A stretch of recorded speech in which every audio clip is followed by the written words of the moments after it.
Para receber todas as novidades do canal, inscreva-se e se curtir o vídeo, clique em gostei. Aproveite para acompanhar a Rede Super nas redes sociais.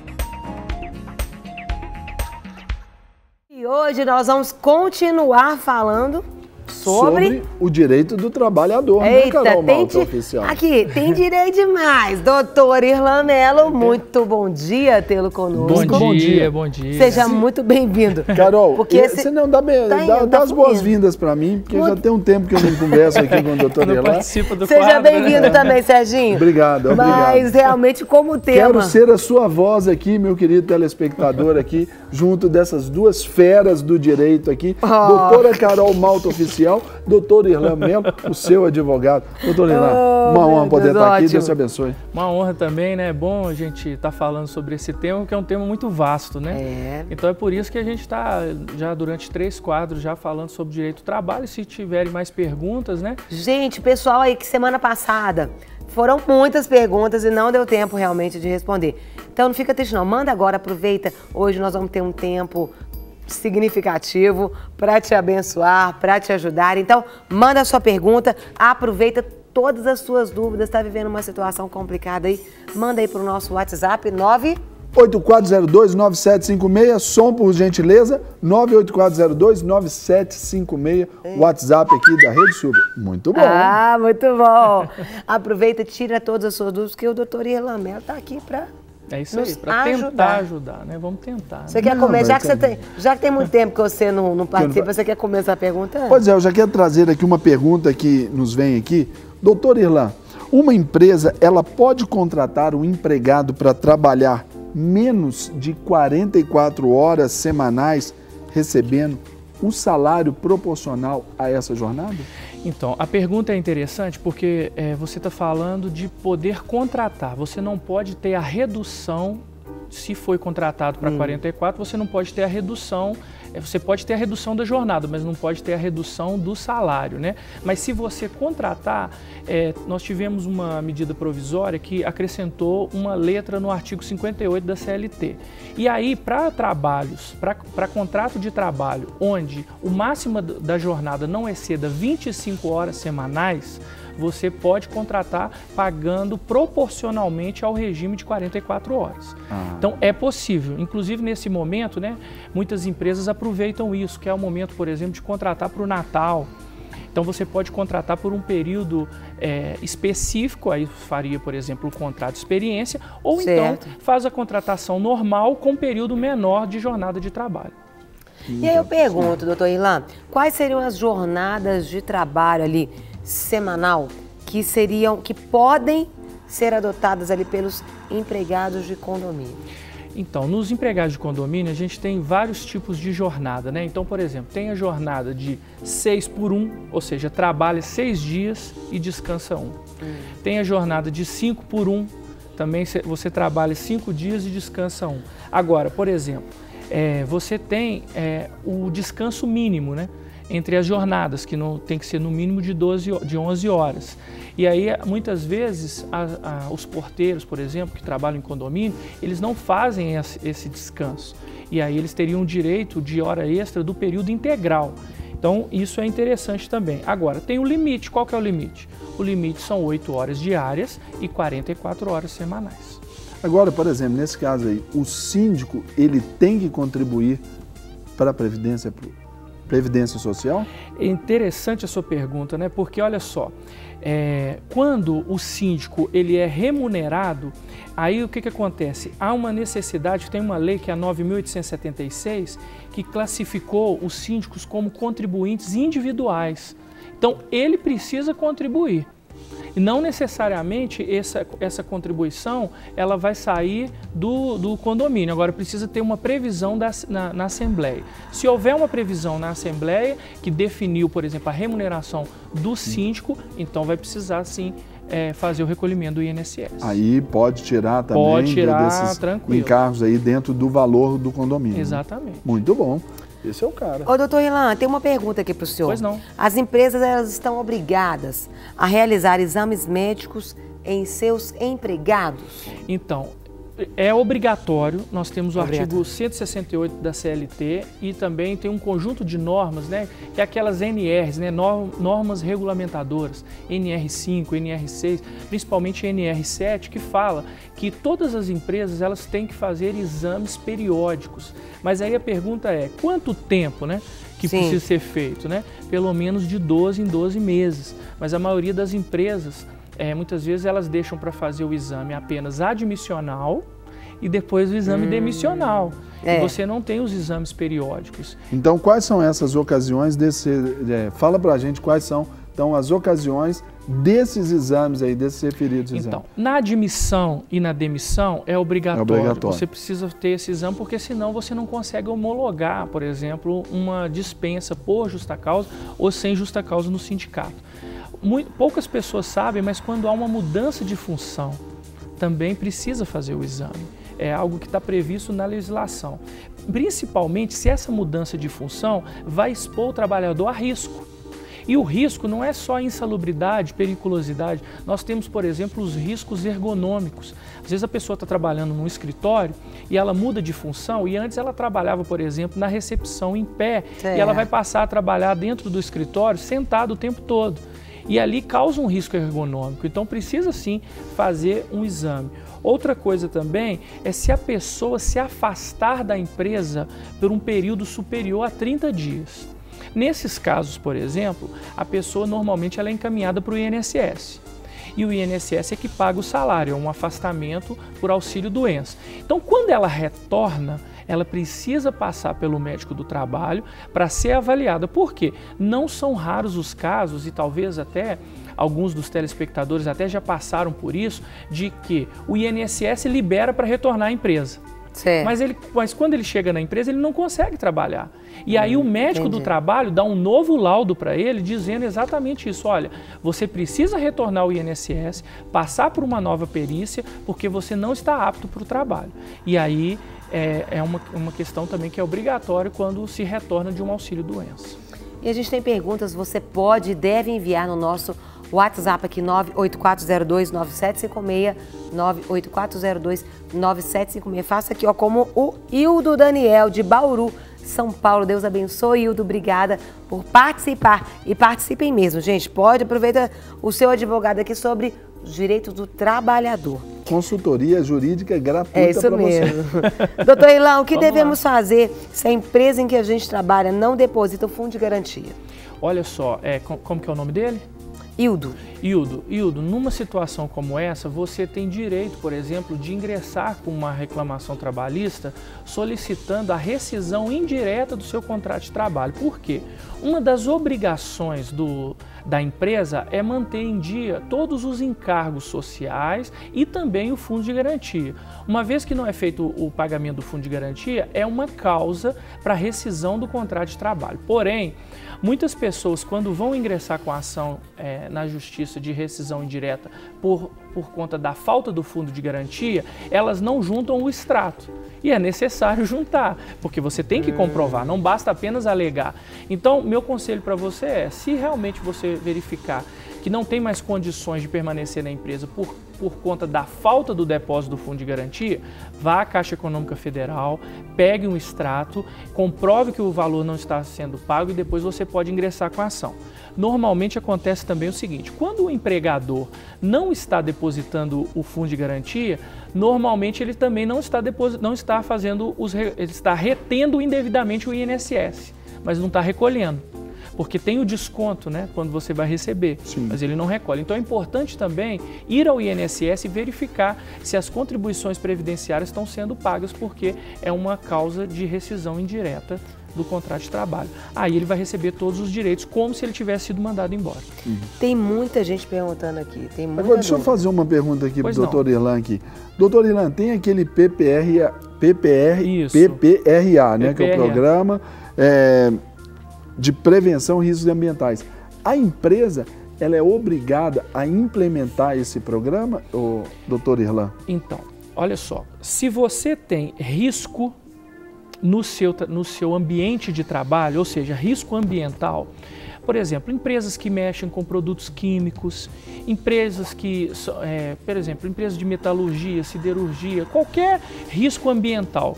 Às vezes, por exemplo, tintas. Então, alguma situação assim, poeira, dependendo da situação, é importante que sim, você faça. Por exemplo, às vezes você não imagina, né? Um condomínio. O condomínio é obrigado a ter o PPRA. Por causa ali dos produtos químicos, cloro, ali, tudo desinfetantes, aqueles solventes que isso. eventualmente podem ser usados. Qualquer tipo de trabalho que envolva risco à saúde do trabalhador precisa ter o PPRA. Então, assim, é necessário. Quem que faz isso? Medicina e segurança do trabalho. É importante, porque às vezes nós temos aqui várias pessoas que estão nos vendo e às vezes tem empresas, por exemplo, que não se preocupam com isso. E aí vem o Ministério do Trabalho e faz a solicitação. Não tem, multa. Resolve o problema. Imediatamente, entendeu? Aí vai ter que se resolver isso. E aí, né? no caso de feita a primeira avaliação, doutor Irlan, depois de quanto tempo tem que refazer essa avaliação, ela tem que ser renovada? Então, você fez a primeira, aí é anual. Todo ano precisa renovar. E interessante também o seguinte, às vezes as empresas, elas não se preocupam com isso, elas fazem e depois deixam para lá. E aí um trabalhador sai da empresa e ingressa com a ação pleiteando adicional de insalubridade ou de periculosidade. Aí eu te pergunto, né, sem o PPRA você não tem como comprovar que aquele ambiente ele está propício para não causar nenhum dano à saúde do trabalhador. Então, é importante que anualmente as empresas façam isso. Ah, eu sou empregado, eu não tenho como saber isso. Você pode solicitar que o seu patrão informe se tem sido feito ou não, para que você tenha segurança do ambiente de trabalho. Tem perguntas aqui, você pode enviar, tá tremendo demais aqui, Serginho. A Creuza de Belo Horizonte, ela quer saber o seguinte: é correto o empregador contratar o funcionário e depois de 3 meses, a partir daí, assina a carteira, colocando mais 3 meses de experiência, deixando os outros para trás? Com certeza é uma prática ilegal. Com certeza, se ela ingressar com uma ação na justiça, esses 3 meses que não foram anotados, serão anotados, e ele gera, inclusive, o quê? Gera direito a 3/12 de férias, 3/12 de 13º. Imagina, por exemplo, a situação que agora ela está num contrato de experiência, quer dizer, na verdade, é uma fraude que está acontecendo, né? Ela não está em contrato de experiência, ela já venceu a experiência no início. Isso. Agora, é importante também a gente entender o seguinte: começou o trabalho, qual que é o prazo para se anotar a carteira? 48 horas. Se em 48 horas não foi anotada a carteira, é considerado contrato por prazo indeterminado. Ou seja, não adianta depois fazer um contrato de experiência, não adianta depois tentar simular que a contratação foi depois, porque se o trabalhador conseguir comprovar isso, ele vai ter direito, num eventual rescisão, a todas as verbas rescisórias, como se tivesse sido mandado embora. Doutor Irlan, mais uma pergunta que chega aqui para a gente no nosso WhatsApp bombador do dia. E aqui, esse tema sempre muito importante, né? Aqui chega uma pergunta aqui dizendo assim: estagiários têm direito ao 13º salário? Olha, o estágio normalmente é um contrato, e ele é um contrato que prevê uma semestralidade, ou seja, normalmente os contratos de estágio eles são por um período de 6 a 12 meses. Quando há mais de 12 meses, ou seja, quando ele trabalha ininterruptamente durante 12 meses, ele tem direito a férias, mas o 13º não, porque é um contrato de estágio. Então aí os benefícios ali das férias, aquele 1/3... Não. Por quê? Porque nós não estamos falando de um contrato de trabalho. Nós estamos falando de um contrato de estágio, com todas as diferenças de um contrato de trabalho. Por exemplo, normalmente o contrato de estágio é de 6 meses. Então, prazo determinado. O contrato de trabalho não tem prazo determinado. Aí renovou. Normalmente um contrato de estágio são 6 ou 4 horas. Um contrato de trabalho são 8 horas. Outra situação também. Agora, a gente precisa prestar atenção no seguinte: às vezes existem situações onde o contrato de estágio mascara um contrato de trabalho. Entendeu? Eu contrato como estagiário, mas eu exijo que a pessoa trabalhe como um trabalhador comum. O número de horas, as atividades. Isso não a é atividade incomum. pode configurar? Atividade com certeza. Mesmo dentro do número de horas do estagiário. Mesmo número de porém, horas. exercendo uma função. Porque existe, por exemplo, vamos imaginar... É mais barato você contratar um estagiário do que contratar Com um. certeza, né? Porque você não tem todos os encargos trabalhistas, né? Inclusive a questão, por exemplo, de recolhimentos previdenciários. Então, às vezes, por exemplo, uma empresa de cobrança. Então, eu tenho o cobrador e tenho o estagiário. Porém, o estagiário, ele faz exatamente a mesma coisa que o cobrador.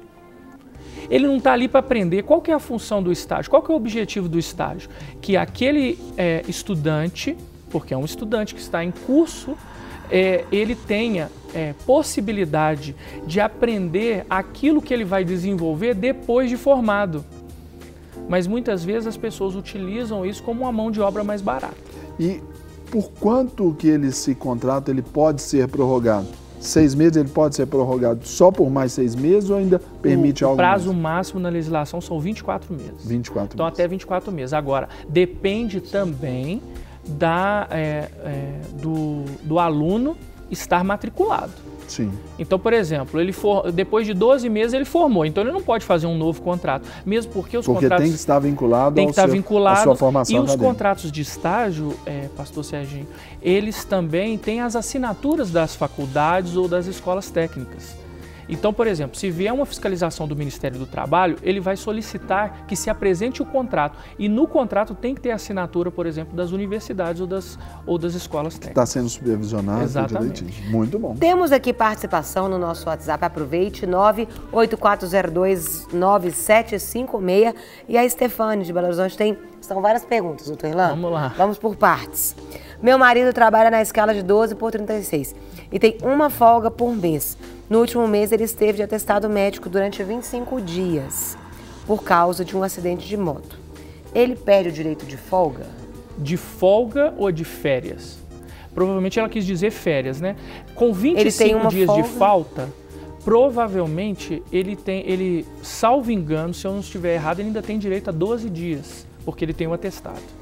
Mas ele faltou, então ele teria ainda direito a 12 dias de férias. Agora, em relação à folga, não. A folga, a partir do momento que ele retornar, ele volta à escala normal. Volta à escala e passa a ter direito. Ele não tem folga daquele período, ele já estava... porque ele não estava de folga, ele estava doente, né? Eu acho que ela queria dizer também, tipo, os 25 dias que ele ficou parado, aquela folga 12 por 36... Sim, que ela tem uma folga por mês. Tipo, se ele tinha direito a ganhar essa folga depois.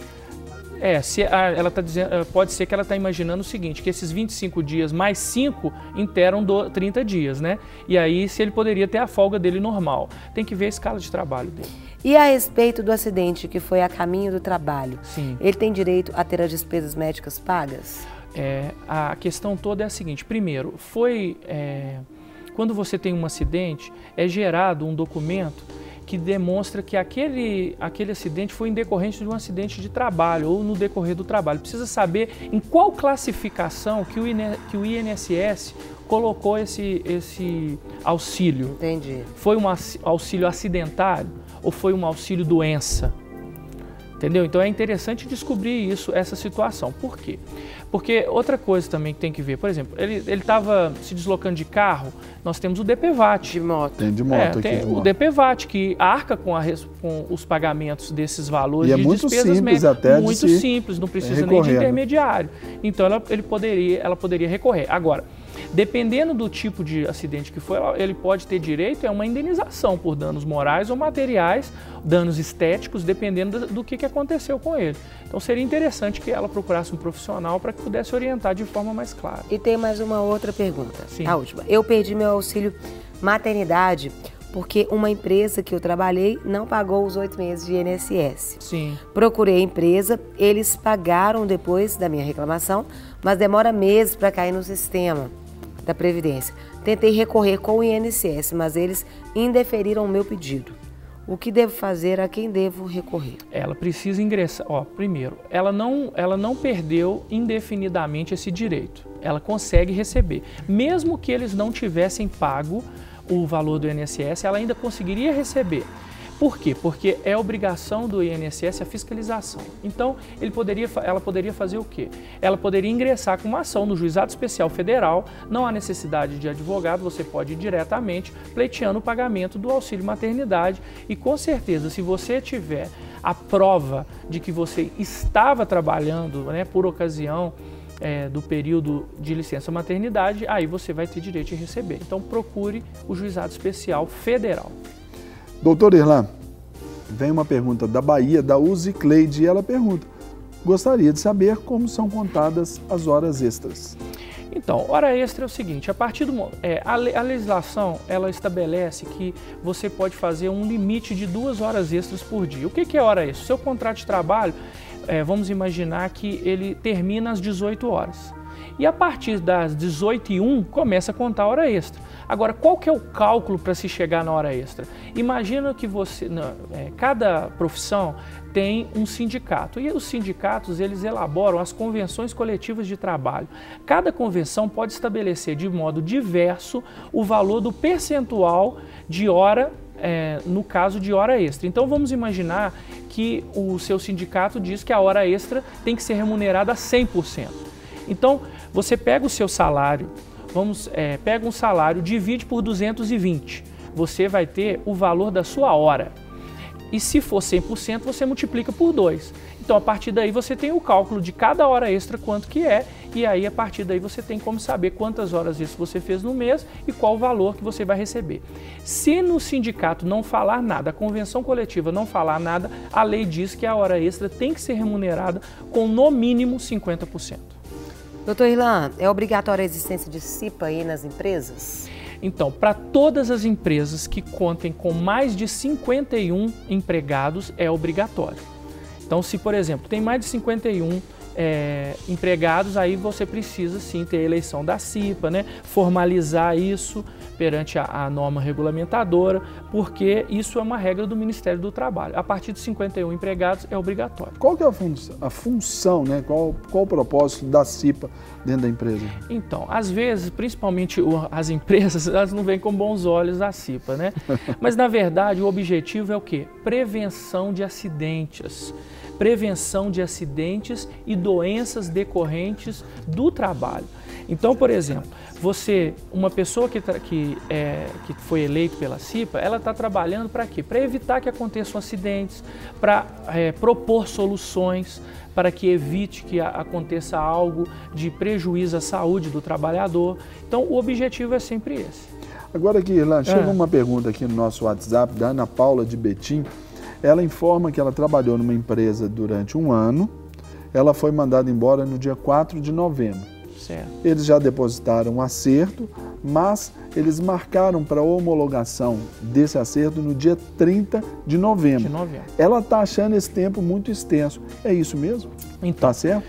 É o seguinte, olha, no caso de dispensa sem justa causa, a partir do cumprimento do aviso prévio, se houve a dispensa, por exemplo, do aviso prévio, o prazo para se fazer o pagamento são 10 dias. Então, no caso dela, foi dia 4, ou seja, ela deveria receber até o dia 14. Parece que aqui ela já falou que já foi. E o recebimento ela fez, porém, ela não recebeu o quê? As guias para o saque do FGTS, ela ainda não recebeu o seguro-desemprego. Nessas situações, teoricamente, ela teria direito a uma multa, que é a multa do artigo 477, parágrafo 8º da CLT. Essa multa equivale a um salário dela, ou seja, se o salário dela era R$1.000, ela tem direito à multa de R$1.000. Porém, se a empresa, dentro do prazo dos 10 dias, fez a solicitação, ou seja, na verdade não dentro do prazo de 10 dias, mas a partir do momento que ela decidiu que vai ser mandada embora e concedeu o aviso prévio, ou disse que o aviso prévio seria indenizado, a partir daí ela faz uma solicitação de agendamento no sindicato.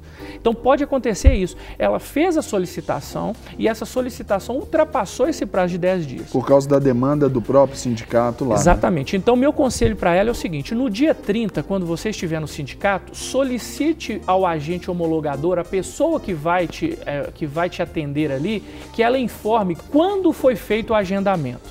Se o agendamento foi feito próximo do dia 4, que foi a data que ela saiu, dificilmente ela terá direito a alguma coisa. Porém, se o agendamento for feito a partir do dia 6, 7 para frente, ela já pode, depois de receber os seus direitos, ingressar com a ação solicitando essa multa do artigo 477, parágrafo 8º da CLT. Doutor Irlan, o cara conhece mesmo. sabe muito. Aproveita e tira suas dúvidas, gente. Doutor Irlan, a empresa vai lá e marca as férias. Certo. E aí, de repente, ela altera as férias. Aí ela marca as férias, o funcionário, o empregado, ele vai lá, se organiza. Comprou o pacote de viagem, igual o doutor Irlan, lá para Cancún. Pois é. Então recebo. É isso. Obrigado, eu vou receber. E aí, de repente, a empresa vai lá e muda as férias dele. Ela pode fazer isso? Se pode. Quanto tempo ela tem que avisar com antecedência? Então, como que funciona? Na verdade, o direito de marcação das férias é da empresa. A empresa é que determina, mas a pessoa ela tem direito de agendar as férias de acordo com... Ela tem um prazo de 1 ano e 11 meses para tirar as férias, porque se ela ultrapassar esse período, aí ela já tem direito de receber as férias em dobro. A questão toda é o seguinte, essa remarcação, ela foi feita em qual período? Por exemplo, vamos imaginar que faltando 2 dias para começar as férias, a empresa remarcou. É algo que é injusto, né? Então, por exemplo, o que o funcionário pode fazer? Ele pode tirar férias a si mesmo e se ele for mandado embora por justa causa, na verdade consegue haver a reversão disso na justiça, porque é um ato arbitrário do empregador.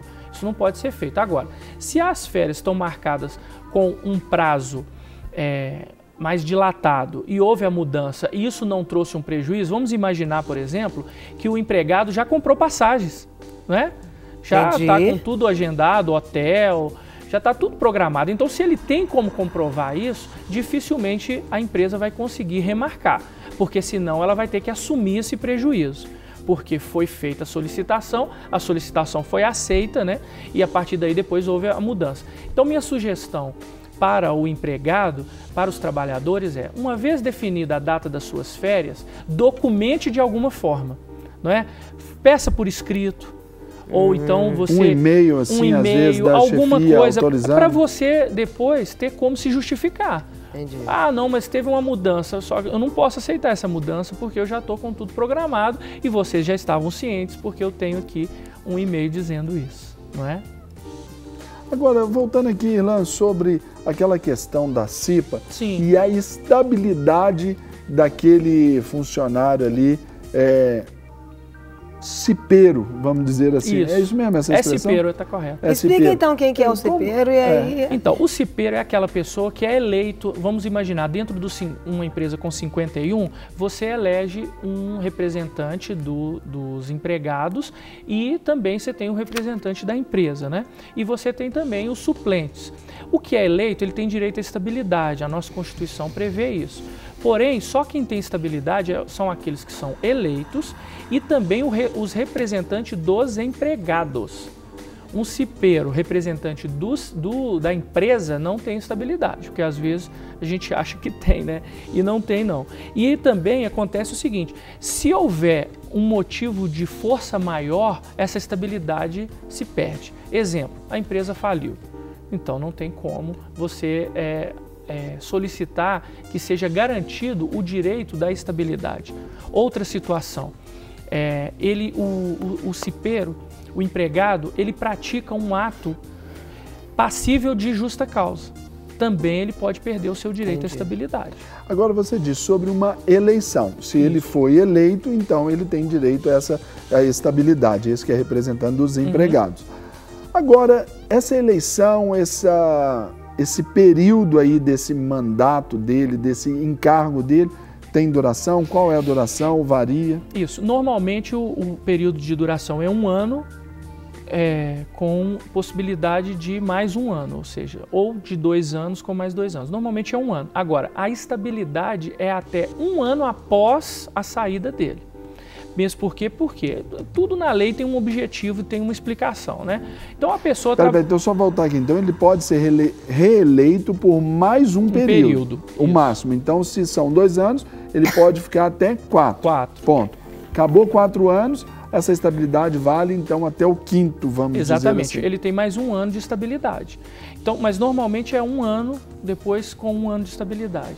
E aí, nesse período de 1 ano, qual que é o objetivo da lei? O objetivo é para que essa pessoa não seja demitido injustamente, porque pode ser demitido sem justa causa, mas se for cipeiro, aí ele não pode ser demitido somente por justa causa. Aí ele poderia ser demitido, para evitar perseguições, não é? Porque durante o trabalho como cipeiro, ele pode ter exigido mudanças na empresa, a empresa não estava a fim de fazer, ele pode ter feito reclamações perante o sindicato, e o sindicato veio e cobrou determinada postura.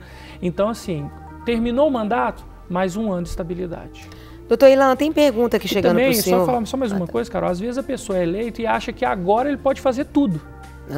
Não é? Agora eu posso fazer tudo, eu posso colher a empresa, eu posso fazer isso e aquilo. Cuidado, por quê? Porque determinados atos, eles podem ser configurados como atos atentatórios contra a empresa e aí caberia a justa causa. Sim. Perguntas demais chegando aqui. Estou afastada do trabalho há 10 anos pelo INSS. Certo. A empresa pela qual me afastei, ela faliu. Quero saber se estou coberta pelo INSS, se caso voltar a trabalhar, esses anos contam como tempo de serviço.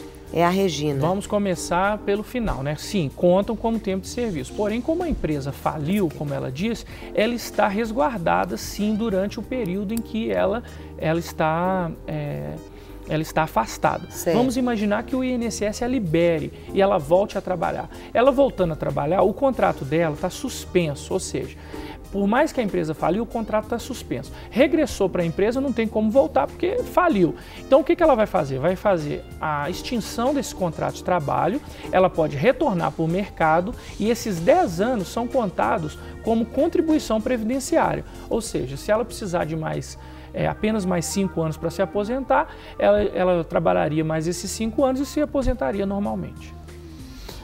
E lá, mais uma pergunta dos nossos brilhantes telespectadores, agora é o sul de Minas aqui, pela voz do Luiz Otávio, lá de Varginha. Se o Ministério Público estiver administrando a empresa, a mesma pode demitir funcionários? É uma boa pergunta, porque vamos imaginar, por exemplo, que a empresa está sob intervenção, né? E no caso, provavelmente é o Ministério Público do Trabalho. Então, toda e qualquer decisão, a partir do momento que há uma intervenção, essa decisão precisa passar pelo crivo do interventor. Ou seja, o interventor ele tem que aprovar ou não. Então, nesse caso de demissão, sim, é possível, desde que o Ministério Público dê o aval. Porque no final da história, como a empresa está sob intervenção, quem assina isso é o Ministério Público. Entretanto, ele precisa ver exatamente como que está sendo feita essa intervenção, se está sendo feito, por exemplo, nomeando-se um administrador, que acontece situações assim, você nomeia uma pessoa para ser o representante da empresa, ou então essa intervenção é só uma fiscalização de rotina, é um procedimento interno. Se for dessa forma, os donos da empresa, os diretores, os sócios continuam mantendo o seu poder diretivo de tomar as decisões de acordo com aquilo que melhor convier a cada um deles. Para receber todas as novidades do canal, inscreva-se e se curtir o vídeo, clique em gostei. Aproveite para acompanhar a Rede Super nas redes sociais.